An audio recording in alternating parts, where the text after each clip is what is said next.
de comédie de l'art ou pas? Est-ce que vous connaissez un petit peu l'histoire de la comédie de l'art ou pas? Un peu. Pas du tout? Un petit peu. Un peu. Tu peux me dire juste...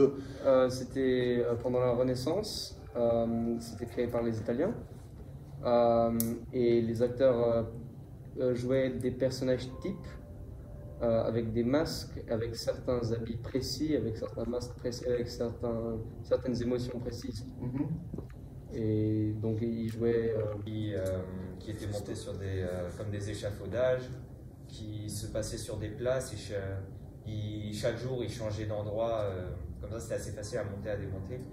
Et la Commedia dell'arte est surtout posée sur le canevas, qui est un résumé des actions qui vont se passer, avec les entrées et les sorties de chaque personnage. Après, chaque personnage connaît déjà quelques répliques qu'il va pouvoir dire pendant la pièce, et du coup c'est un théâtre basé sur l'improvisation qui n'est pas du tout préparé, et on doit s'adapter à la situation. On peut créer des personnages à l'instant T et on doit essayer de jouer sans paraître, sans faire de pause, et d'être naturel et de jouer juste avec son partenaire. Et il faut qu'il y ait un travail de cohésion aussi. Quelque chose qui vient... Spontanéité, très bien. Spontanéité, hein. Spontanéité, très bien. On peut peut-être penser au début que finalement ça vient sans réfléchir, sauf que c'est vraiment un jeu qui se base sur l'émotion, je pense, que plutôt sur le calcul et l'organisation. L'imagination. Un travail de groupe aussi, parce qu'on... Un travail de groupe, très bien. Et avec le groupe, surtout l'écoute aussi. Parce qu'attention, quand on fait de l'improvisation théâtrale, il faut être à l'écoute. Hein? C'est très important. Un travail de groupe, très très très bien. Encore. Peut-être la confiance envers ses partenaires. Confiance. Parce que si on dit une réplique, il faut que lui, il nous connaisse un petit peu et qu'il sache quoi répondre en fonction de nous-mêmes. Tout à fait. La confiance, encore. L'adaptation. Si le partenaire il part dans un autre sens qu'on avait prévu, il faut savoir s'adapter à ce qu'il dit. C'est très bien. Adapter. Encore. Elle fait du télémarketing depuis qu'elle est née. Même avant. C'est un métier qui se transmet à travers les générations. Elle aime bien les roses, mais quand c'est des tulipes, pas quand c'est des roses. Et puis c'est à peu près tout. C'est très bien, allez, on y va. J'ai cru comprendre que tu t'appelais Théis. Donc, tu t'appelles Théis, donc tu as 102 ans. Tu viens de naître, donc tu es né à l'envers, hein, malheureusement. Vu que tu es né à l'envers à 102 ans, tu portes tout à l'envers. La tête à l'envers, les vêtements à l'envers, tout est à l'envers. Très bien. Elle a 6 ans comme moi. Et un jour, elle m'a dit que quand on sera plus grand, on ira sur un bateau pirate et on ira battre les aliens dans l'espace. Mais après, elle m'a volé mon goûter ce matin. Du coup, je lui fais la tête. Enfin, je veux parler moi, mais bon, je suis obligé de parler d'elle. Alors, mamie, boulangère depuis 28 ans, elle est rescapée de la prison. Genre, on sait pas trop comment elle a fait, mais un jour, on l'a vue dans la rue, on s'est tout de suite dit, bon, elle est de retour, malheureusement. Elle terrorisait un petit peu le quartier avec ses cupcakes, avec des petits doigts dedans. Genre, on savait pas trop qu'est-ce que c'était, des yeux. Bon, voilà, je vous la laisse, hein. Elle est gratuite. Très bien. Je m'appelle Adrien et voici mon copain Roger. Où c'est Jean-Claude? Alors c'est au jumeau Roger. Bon, on ressemblait, c'est pas grave, on s'en fout. Alors lui, il est chanteur. Son père avant lui était chanteur. Sa mère était chanteuse. Son grand-père, par contre, lui, il était boulanger.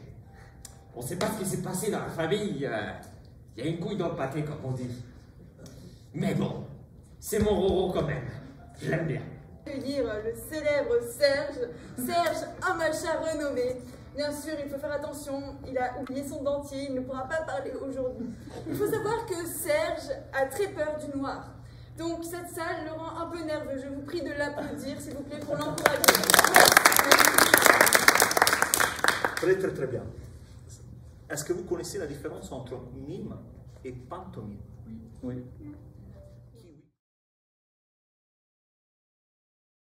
Ok. Stop. Très bien. Stop. tu vas m'amplifier encore plus le geste. Allez, encore plus. Stop, stop, stop, stop, stop. Tu peux m'amplifier ce geste, s'il te plaît, bien.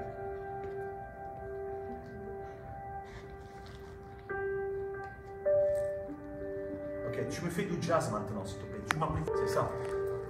Exactement. Stop. Tu vas me mettre aussi le corps avec et la tête avec, ok? Tout ton corps et je l'ai concentré. Concentre-toi sur ça et tu vas m'amplifier en 10. Allez. C'est ça. C'est ça. C'est ça. On peut l'applaudir. 9. Vitesse 10. On est très très pressé. Très très pressé. Et stop.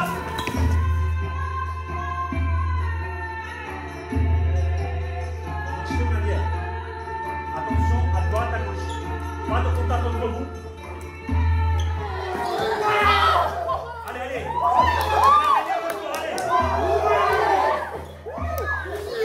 Et stop, on reste figé.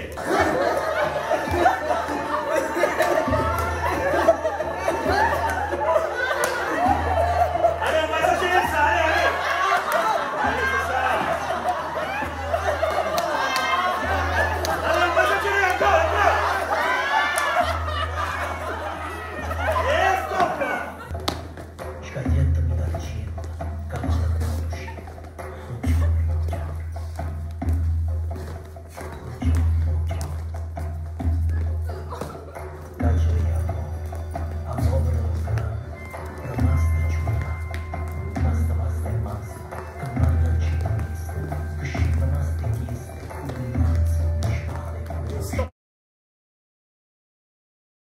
Dans le moment exact pour travailler au niveau du groupe, ok?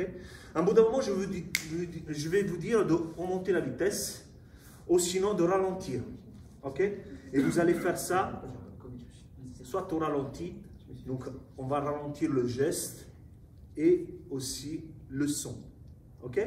On travaille toujours sur la pantomime, ok? Est-ce que c'est clair? Vous avez choisi le thème? Pizza à la plage. Pizza à la plage. Pizza à la plage, pizza à la plage, pizza à la plage, pizza à la plage, pizza à la plage, pizza à la plage, pizza à la plage, pizza à la plage, pizza à la plage, pizza à la plage, pizza à la plage, pizza à la plage. Et on va ralentir, on va ralentir, on va ralentir. On va ralentir. Vitesse 4. Vitesse 3. Le geste et le son, il va avec. Attention, mademoiselle. Pizza à la plage. Encore pour ralentir. Pizza à la plage. Encore pour ralentir. Pizza à la plage.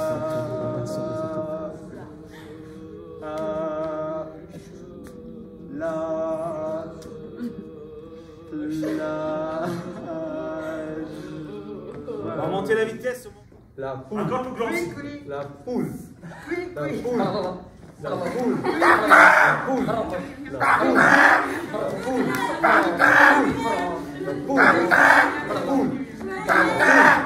La poule. On va ralentir.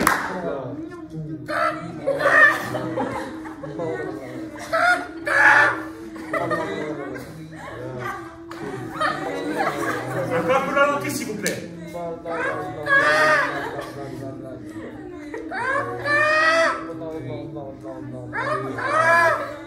Encore plus ralenti, s'il vous plaît.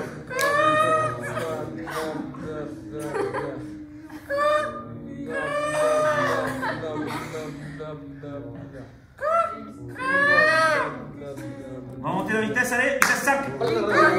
Vitesse 6. Vitesse 7. Vitesse 8, allez, allez, plus vite, allez. 9, 10, allez, allez. La machine elle se casse, allez. Et vous pouvez vous applaudir.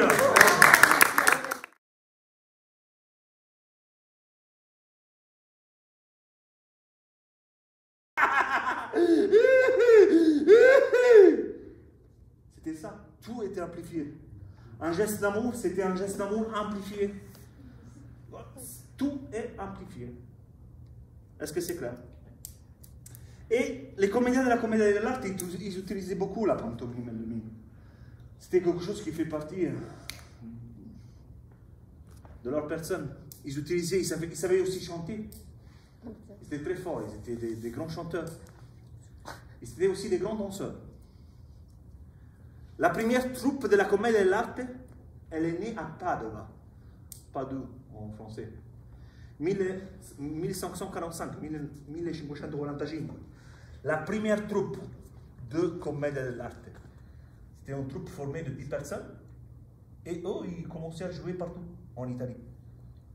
Il y avait un problème. C'était quoi le problème? Ils ne comprenaient pas. Ils ne comprenaient pas, les gens, le public ne comprenait pas. Et donc on dit que les Italiens ils parlent avec les mains, c'est vrai. Mais pourquoi ils parlaient avec les mains? Parce qu'ils avaient une langue. Je peux prendre Adrien? Tu peux prendre Adrien, tu peux prendre qui tu veux. Tu as le droit.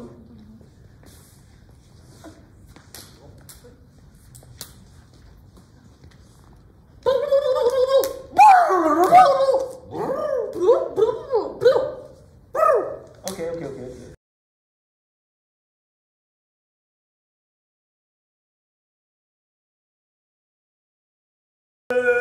Non, hein?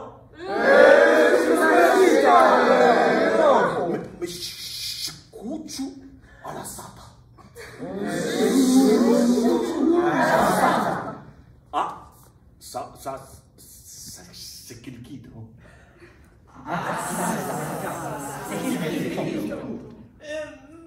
Mais pesco lo pottina. Oh!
E tu avevo O.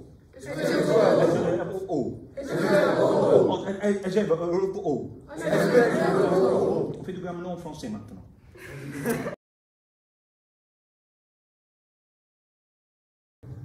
Et là, vous êtes devant des masques de la comédie de l'art, avec tous les personnages, presque tous les personnages de la comédie de l'art.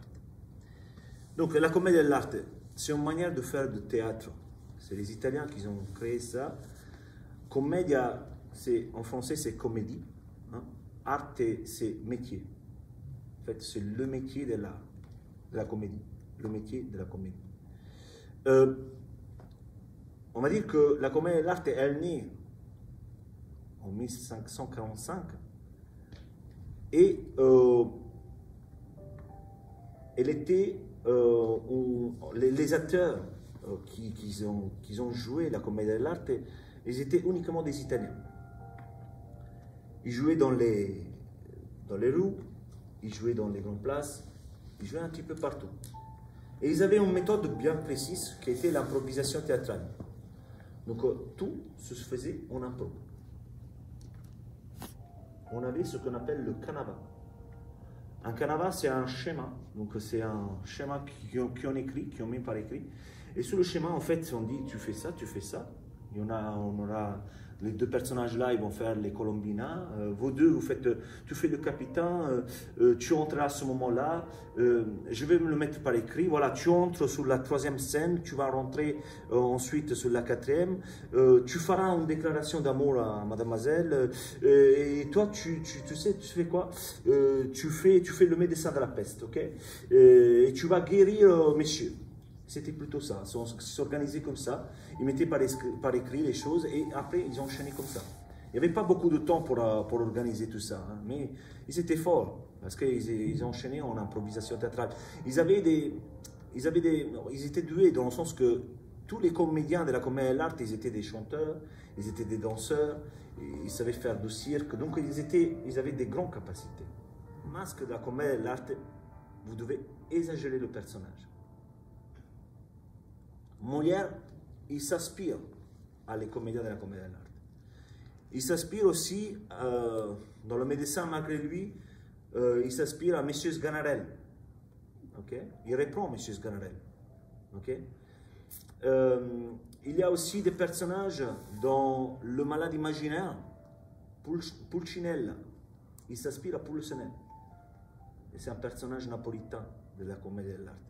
Il reprend tous les personnages, on va dire presque tous les personnages de la comédie de l'art. Il aimait cette façon de jouer des Italiens. Okay? Mais Molière, il disait aussi, ouais, vous jouez en improvisation théâtrale, mais moi j'ai écrit des textes.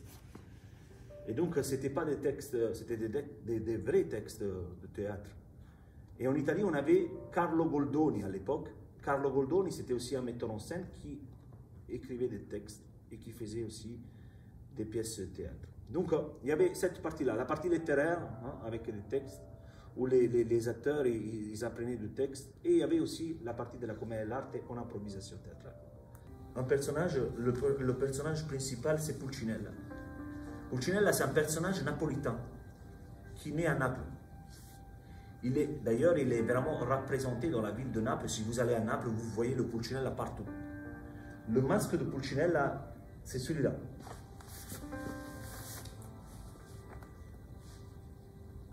Lui, c'était en fait un personnage un petit peu particulier, dans le sens où il était un serveur, hein, qui aimait bien faire des bêtises, okay? Qui n'écoutait jamais son chef. Il avait ce masque-là et il avait des habits tout blancs en fait. Il était tout blanc, un pantalon blanc, un chemisier blanc, avec un petit bonnet blanc, comme ça. Okay? Et juste le masque, il était noir comme ça. Okay? Il faisait des bêtises, il savait bien chanter. Il savait aussi jouer la guitare, donc il était capable de faire des, comment dirais-je, des canzoni, des chansons en italien et de les dédier à les filles. Okay?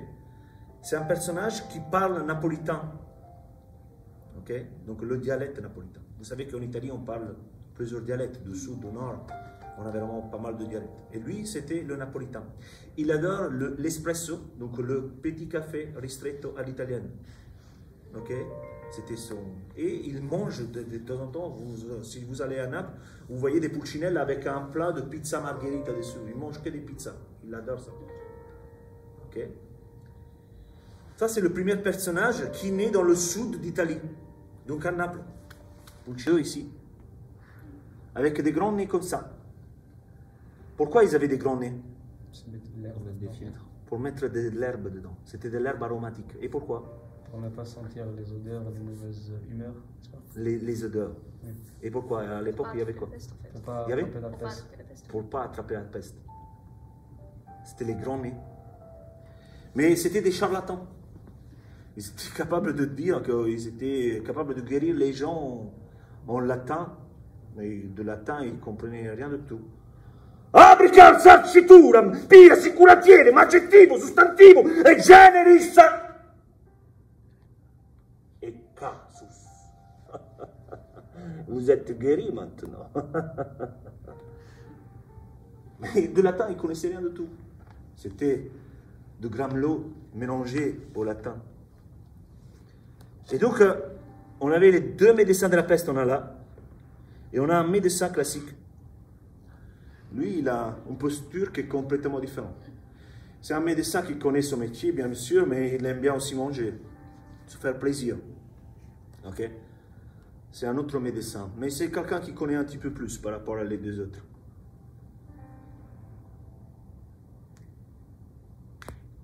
Ok? Ensuite à ça, celui-là qui donne des ordres. Celui-là qui ont le nez pointu. Les chefs de la comédie de l'art. Ils faisaient des fois peur, hein, parce qu'ils étaient capables, avec leur ton de voix, de vraiment faire, de dire ce qu'ils voulaient et ce qu'ils ne voulaient pas. C'était vraiment très fort. On les a plusieurs ici. Différents modèles. Et on a aussi celui-là.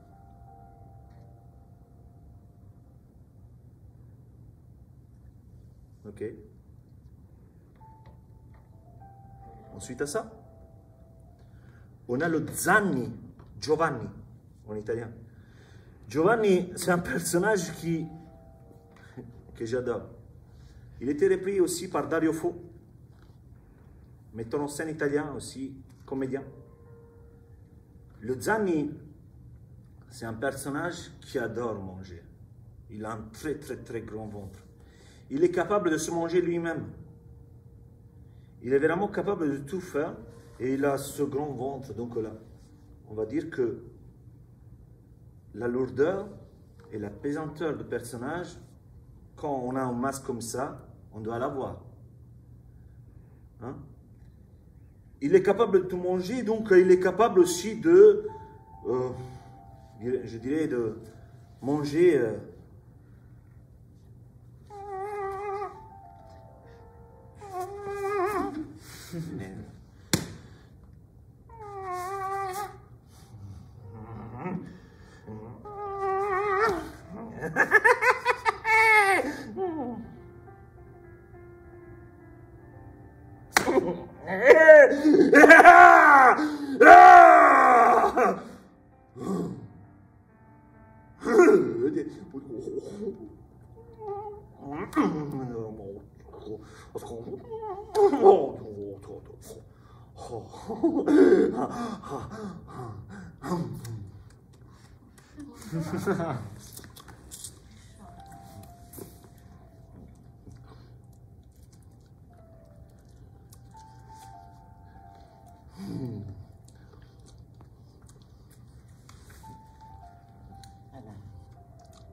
Les bras, dans le corps, le ventre, on le sort, le dos, on incline.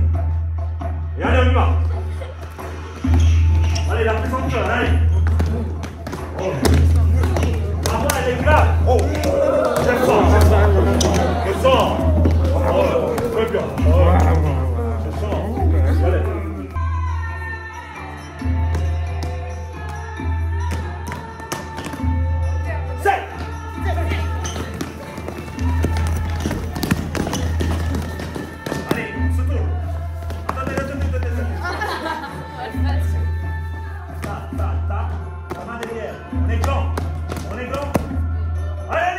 Aucun.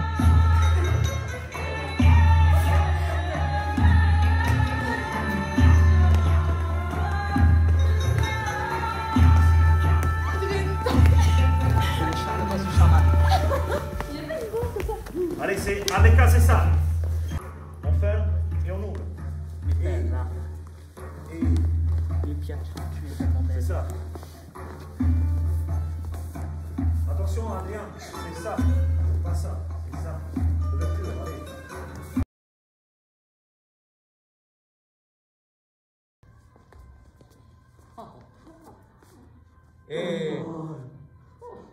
Et où Bon, oh, allez, ici. Attention au public, monsieur. E demoni, plec, addio, uah.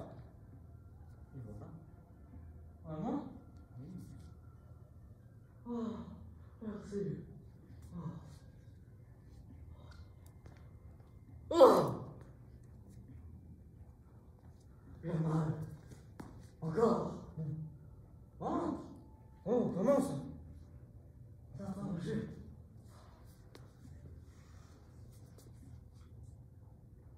Ah. Et voilà. Merci. Oh, de rien. Combien voulez-vous? Tout. Tout? Tout. Tout comme ça. Et tout.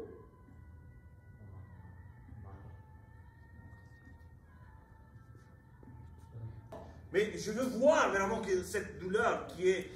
Voilà, elle est dans toi, dans ton corps, donc il faut la sortir. Allez, on la fait, s'il te plaît. Jack, si tu... Ah! Ah! Ah! J'ai mal! Mais qu'est-ce que toi? J'ai mal! Où ça? Au ventre! Où ça au ventre? Tout le ventre! Tout le ventre! Oui! Tout le ventre! J'ai mal! Tout est mal? Oui! Assieds-toi! C'est ça. Assieds-toi! J'ai mal! Assieds-toi! Ah! Tu as un démon! Un démon, tu m'entends? Un démon! J'ai mal! Tu as mal et tu as un démon! Guéris-moi. Tu as aussi un démon! Démon! Sors d'ici! Démoné! Ah! Voilà, mon ami, tu es guéri. Guéri de tout et de rien. Merci.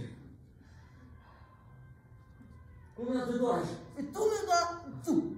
Tout? Tout, mon ami, tout. Comment ça, tout? Tout. Et tout? C'est trop, tout! Non, comment ça est, c'est trop? Mais c'est trop tes démons? Et c'est trop ton ventre? Prends mon argent! Merci beaucoup, grazie. Merci à toi! Oui.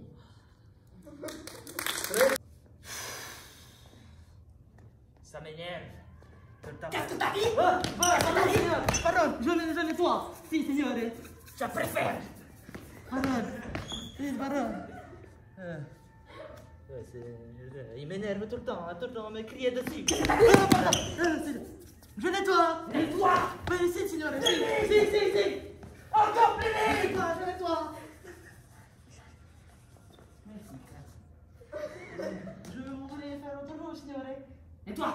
Si, où ça, signore? Partout. Partout, si, je m'en occupe. Plus vite. Si, signore. Tout le temps me crier dessus. C'est une tête d'idiot. Qu'est-ce que t'as dit? Vous êtes un gros... je nettoie, Seigneur. Je ne peux pas parler à moi-même, je suis fou. Je préfère. Nettoie. Si. Abruti. Non, c'est bon, il est parti. C'est pas tout, on est vrai. En garde. C'est